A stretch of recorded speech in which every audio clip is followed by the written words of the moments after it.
Bonsoir à tous et bienvenue sur cette nouvelle vidéo de la Plume de Poudlard. Alors ce soir nous allons tester un nouveau format de vidéo, nous aimerions vous parler d'une œuvre littéraire et on va commencer par Les Archives de la Magie, sorti pour l'occasion avec le film de Les Crimes de Grindelwald. Et pour vous présenter ce livre, je suis en compagnie ce soir de Giacoma. Bonsoir Giacoma. Bonsoir à tous. Et ce livre nous tient particulièrement à cœur pour la simple et bonne raison, c'est qu'il y a la majorité des œuvres de Mina Lima qui ont été réalisées pour les crimes de Grindelwald qui ont été reproduits dans ce bouquin. Alors je vous remontre la couverture parce qu'elle est juste incroyable. Et ce bouquin, dès le début, il a une particularité, c'est qu'il reprend déjà le design des boîtes des archives. Je crois que c'est les archives qui se trouvent au ministère de la Magie française. Et évidemment, c'est Mina Lima qui a créé ce design, donc bravo à eux. Et ce bouquin n'est pas un bouquin comme les autres, puisque on peut le voir dès qu'on l'ouvre dès le début.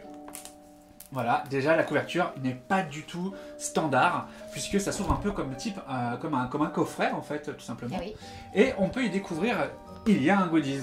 Et oui, parce que non seulement c'est un livre avec des photos inédites, des contenus exclusifs, mais également des goodies, et nous on adore les goodies.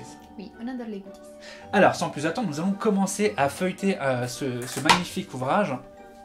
Et on va tout de suite arriver sur cette première page où on peut y voir un patchwork des œuvres de Mina Lima. Alors c'est essentiellement les affiches du cirque que l'on voit ici. Oui. Ce qui nous fait vraiment plaisir ici à la Plume de Poudlard, c'est que ce bouquin a une particularité, c'est qu'il a été signé par les graphistes eux-mêmes, Mina et Lima, qu'on a eu la chance de rencontrer il y a quelques semaines maintenant à Paris. Lorsque l'on commence à feuilleter ce livre, nous arrivons tout de suite sur un avant-propos où on parle évidemment du film, comment il a été tourné, les équipes qui ont réalisé ce film. Et là, on a appris quelque chose que moi je ne savais pas, c'est que les équipes qui ont réalisé les crimes de Grindelwald sont quasiment à 100% les mêmes que celles qui ont tourné le film d'Harry Potter. Exactement. Donc forcément, ça a dû simplifier le travail de David Yates de travailler avec les mêmes équipes, puisque forcément, ils se connaissaient, ils avaient des réflexes en commun. Oui, la façon de travailler, c'est la même. Tout à fait, et je pense que quand David disait voilà, bah, je voudrais qu'il y ait ça, évidemment, les équipes ont dû comprendre ils savent rapidement. Tout de suite que c'est ça. Exactement. En continuant la découverte de cet ouvrage, on y découvre une révélation qui a été faite déjà sur internet et qui est rappelée dans cet ouvrage, c'est que malheureusement, non, le film n'a pas été tourné à Paris, bien que les décors soient totalement immergents. Ouais, ils sont époustouflants, ils nous immergent dans cette capitale française, mais on y voit sur les photos voilà, qu'ils ont reproduit les façades haussmanniennes de Paris avec des fonds verts derrière pour faire de la projection de profondeur, et aucune scène en fait a été tournée à Paris malheureusement, peut-être certains plans aériens, et encore que c'est même pas sûr. Donc ils ont fait un travail incroyable de reproduire tout Paris à Londres. Donc le deuxième goodies sur lequel on tombe lorsque l'on arrive sur la page dédiée à Gellert Grindelwald, pour nous savoir un peu plus sur ce personnage, c'est qu'il y a le marque-page directement intégré à l'ouvrage, et il reprend le symbole du film avec les 2G de Gellert Grindelwald et le symbole des reliques de la mort au milieu. Oh, il est juste sympa ce marque-page. On aurait limite envie de l'enlever de cet ouvrage pour le réutiliser ailleurs. Mais bon, en même temps, il va très bien cet ouvrage qui est fantastique.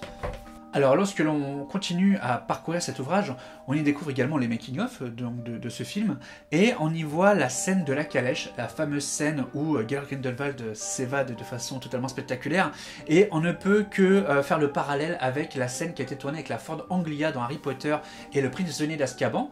On y voit que la façon dont ils ont fait voler la calèche, parce qu'ils l'ont reproduit, hein, c'est pas des effets spéciaux, c'est le même procédé. Et donc, pourquoi changer une équipe qui gagne et un procédé qui fonctionne? C'est peut-être aussi pour ça que ce film est si proche du film d'Harry Potter, contrairement aux Animaux Fantastiques, le premier volet, qui lui s'en éloignait beaucoup trop, à mon goût en tout cas. Là, vraiment, on a une sensation de proximité avec les films de notre enfance, et c'est ce que nous, on a apprécié en tout cas quand on a regardé ce film en tout cas. Absolument.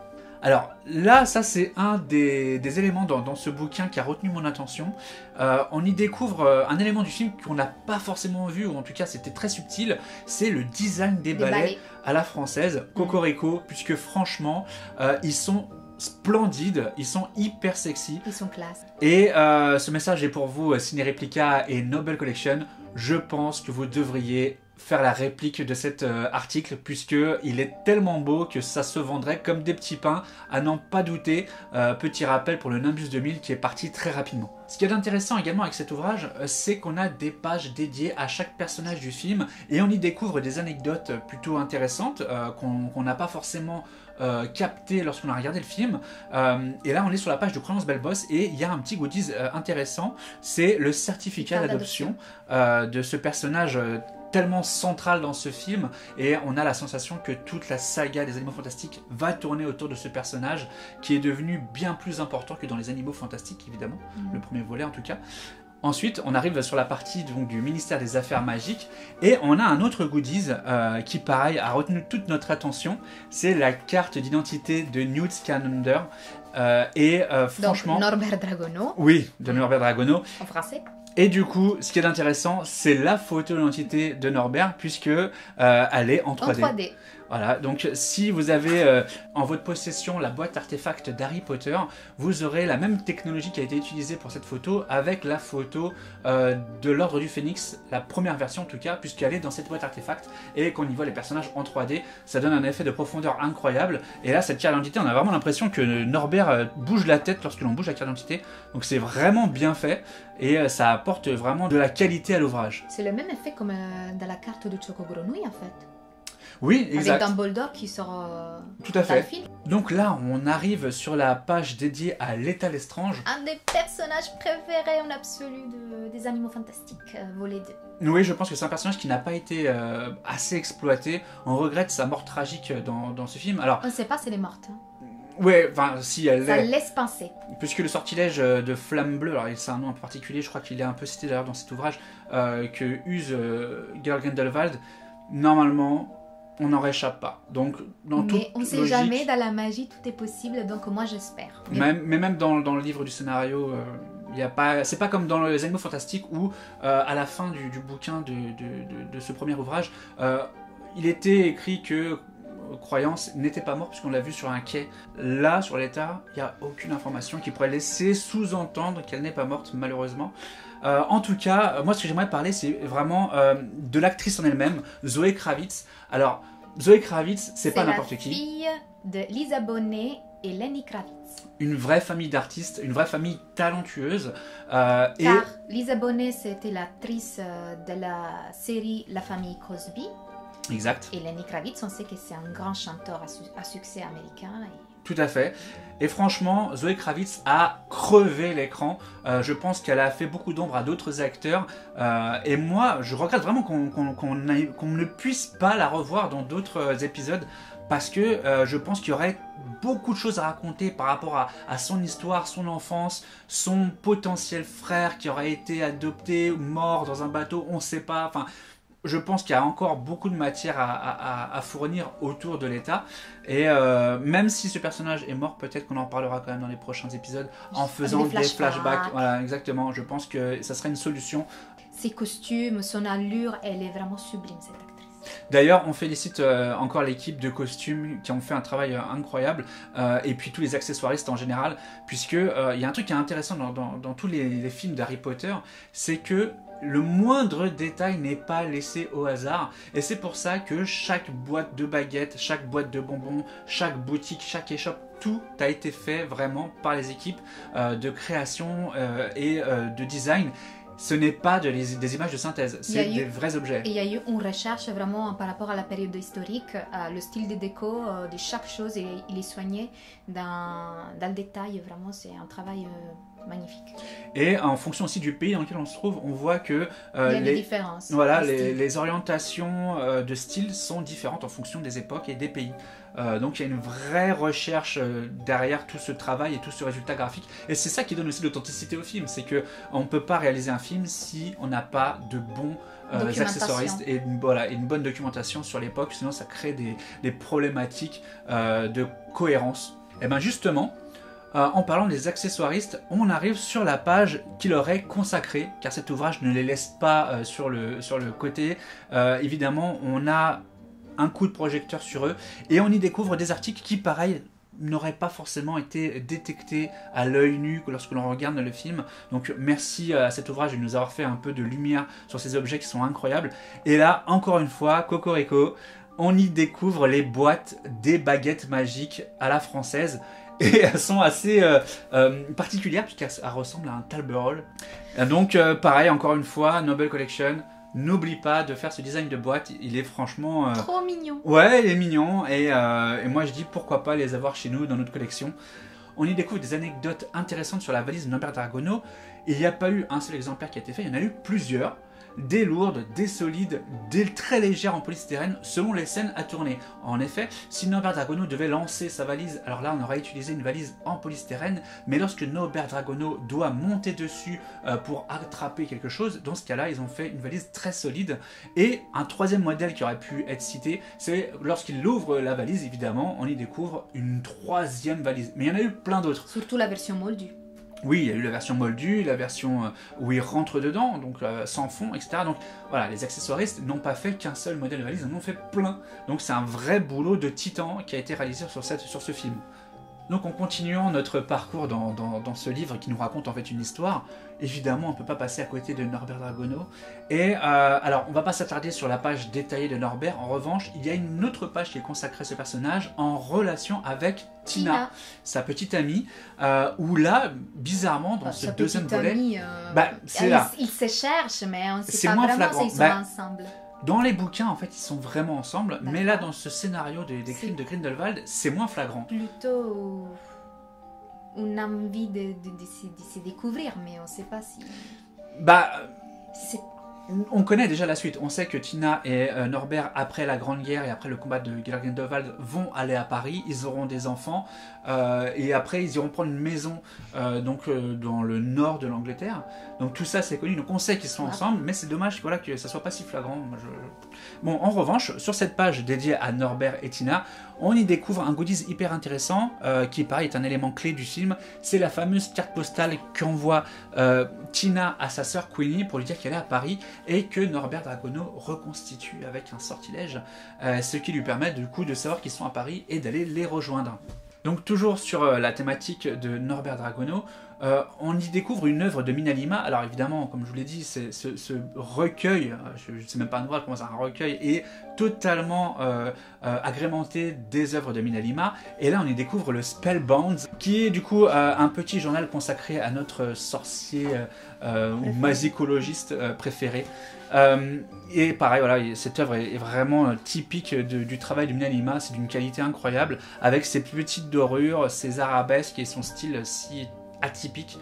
Donc voilà, Minalima, vraiment chapeau pour il se toutes ces dépasse à chaque fois. Chaque création, c'est époustouflante. Il faut savoir que ces graphistes sont totalement dédiés à la cause Harry Potter et Wizarding World, puisque à Paris, on leur a posé des questions. Alors pas moi personnellement, mais il y a eu d'autres personnes qui l'ont interviewé et qui lui ont dit mais qu'est-ce que vous faites d'autre à part le monde d'Harry Potter?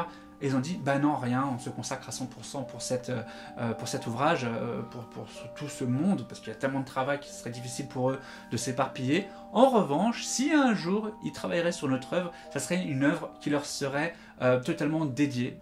Donc on va pas évidemment vous spoil tout le bouquin, donc on va pas vous passer toutes les pages en vous disant ce qu'il y a dessus. On va essayer d'aller vraiment sur des éléments qui nous ont attiré, comme par exemple l'assistante de Norbert Dragono qu'on voit un petit peu au début du film, qui s'appelle Bounty ou Bounty. Bounty. Je sais pas trop comment ça se prononce également. Chaque fois, c'est moi les prononciations.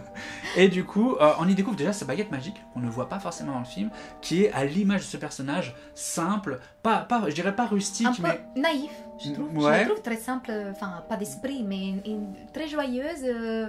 Naïf, fleur bleue un petit peu, que c'est pas des fois comme s'y prendre avec les animaux fantastiques, et c'est pour ça dans son scène, Norbert, il prend le relais avec un animal aquatique.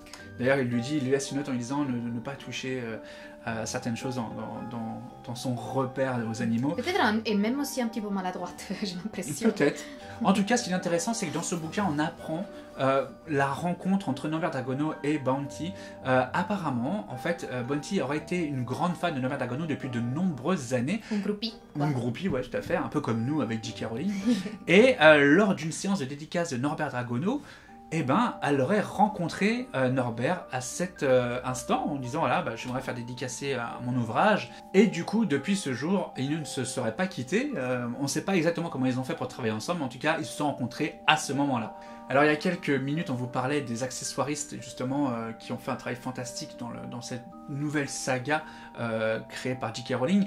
Et là, on arrive sur une page où on parle de la place cachée, donc qui est un peu le chemin de traverse à la française. Et on y découvre que le décor est vraiment n'a pas à rougir du chemin de traverse. Le décor français est spectaculaire et on y retrouve également la boutique des chaudrons, la boutique des chapeaux, la boutique des bonbons bien évidemment et les décors sont encore d'une qualité incroyable. On y regarde des photos. Alors dans le film c'est vrai qu'on ne fait pas forcément attention aux détails. Donc là on arrive sur le monde du cirque Arcanus avec... Qui débarque à Paris. Qui débarque à Paris tout à fait avec leurs incroyables personnages, leurs créatures, peut-être la galerie des monstres. Un peu grotesque, un peu mystérieux. The Freaky quoi. The Freaky Show. Et on a encore un goodies intéressant qui nous est partagé dans cet ouvrage. Donc c'est quand même un très beau goodies. Alors on a limite envie de le mettre sur les murs de nos studios. Donc encore des goodies hyper cool. Hein. Hop, on va les remettre dans le bouquin. Donc lorsque l'on parle du cirque, évidemment, on ne peut pas passer à côté du Maledictus, donc la fameuse Nagini qui a créé une certaine polémique sur internet et dont J.K. Rowling a répondu de façon magistrale. Autre élément important que Minalima a créé dans toute la saga Harry Potter, c'est la partie presse. En effet, on a découvert le Daily Prophet dans Harry Potter, mais grâce aux Animaux Fantastiques, on y découvre d'autres agences de presse, la française et la new-yorkaise. Alors, nous avons ici un exemplaire de chaque journal. Donc bien évidemment, on va commencer par le fameux Daily Prophet, donc la presse anglaise. Ensuite, la presse française. Le Cri de la Gargouille. Et pour finir, la dernière, la presse new-yorkaise. The New York Ghost. Donc comme dans le film, ce bouquin retourne à Poudlard et on y découvre évidemment le fameux Albus Dumbledore jeune. Et on y découvre encore des éléments intéressants, donc déjà évidemment la fameuse salle de classe où le film nous fait retourner pour aller combattre un épouvantard. Et on y voit des photos exclusives de Jude Law qui joue en tournage. Tout le monde n'était pas forcément en accord avec le choix artistique d'avoir donné le rôle d'Albus Dumbledore à Jude Law au même titre que Johnny Depp pour Gellert Grindelwald, et pourtant franchement Johnny Depp il est magistral dans ce film. Moi je suis bien content qu'il ait quitté la franchise des Pirates des Caraïbes. Au moins il pourra se consacrer tout son temps. Merci Disney. Exactement, il pourra consacrer tout son temps à notre film préféré. Donc moi je dis merci pour ça. Parce que là il est pareil, il crève l'écran cet acteur, il n'y a rien à dire.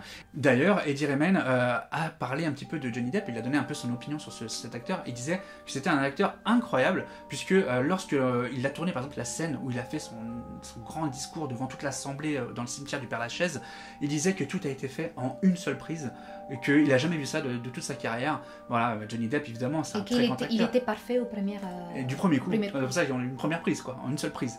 Donc voilà, on est bien content de l'avoir chez nous. Et pour finir cet ouvrage, il rend honneur à l'équipe technique qui a réalisé le film. Donc on y voit des photos avec voilà, tout le staff qui a réalisé les décors, les costumes, le tournage, les maquettes, voilà, David Yates et les acteurs évidemment. On y voit Eddie Redmayne entouré de son équipe artistique. Donc voilà, c'est un livre qui n'oublie personne, qui parle de tout, qui nous en apprend. Qui remercie tout le monde.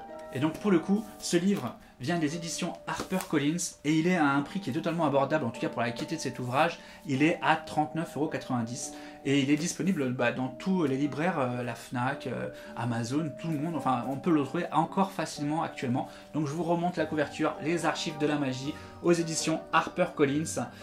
Disponible au prix de 39,90 €. Merci à tous pour avoir visionné cette vidéo. J'espère que ce format vous a plu. N'hésitez pas à dire en commentaire si vous voulez qu'on vous présente d'autres bouquins, d'autres œuvres littéraires. Vous voulez qu'on parle, oui. Voilà, toujours dans le monde d'Harry Potter et des animaux fantastiques.